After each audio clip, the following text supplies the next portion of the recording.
പാലക്കാട് മുണ്ടൂരിൽ വയോധികനെ കൊലപ്പെടുത്തിയ കാട്ടാനയെ കാട്ടിലേക്ക് തുരത്തി കുങ്കിയാനകളെ എത്തിച്ചാണ് ആനയെ തുരത്തിയത്. ഞാറക്കോട് ജനവാസ മേഖലയിൽ ഇറങ്ങിയ കാട്ടാന വീടിന് മുന്നിലിട്ടാണ് കുമാരനെ കൊലപ്പെടുത്തിയത്.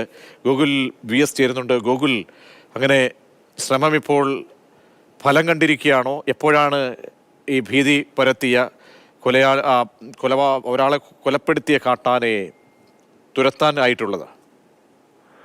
പ്രജീഷ്, ആദ്യം തന്നെ ഭീതി മാറി എന്ന് നമുക്ക് പറയാൻ കഴിയില്ല. കാരണം ഈ ആനയെ കാട്ടിലേക്ക് കയറ്റാൻ കഴിഞ്ഞു എന്നുള്ളതാണ് വനം വകുപ്പ് പറയുന്നത്. അത് ആശ്വാസകരമായ കാര്യമാണ്. പക്ഷേ ആ മേഖലയിൽ വ്യാപകമായി തന്നെ മുണ്ടൂരിന്റെ സമീപമുള്ള ഈ മേഖലയിൽ വ്യാപകമായി ഇത്തരത്തിൽ ആനകൾ ഇറങ്ങുന്നുണ്ട്. അതൊരു വലിയ ഭീഷണിയാണ്. ഇപ്പോൾ ഞാറക്കോട് സ്വദേശി കുമാരനെ ആക്രമിച്ചതായി കരുതുന്ന കാട്ടാനയെയാണ് ഉൾക്കാട്ടിലേക്ക് തുരത്തിയത്. അത് കുങ്കിയാനകൾ ഇന്ന് വൈകിട്ട് തന്നെ കൊണ്ടുവന്നിരുന്നു. അതിനുപയോഗിച്ച് പെട്രോളിംഗ് നടത്തിയാണ് ഈ ആനയെ കാട്ടിലേക്ക് കയറ്റിയത്. RRT ഉൾപ്പെടെ 50 അംഗ സംഘവും ഈ ദൗത്യത്തിനുണ്ടായിരുന്നു. ഈ ഒരു ആനയെ കയറ്റാൻ കഴിഞ്ഞെങ്കിലും ഇനിയും പ്രദേശത്ത് ആനശല്യം ഉണ്ട്.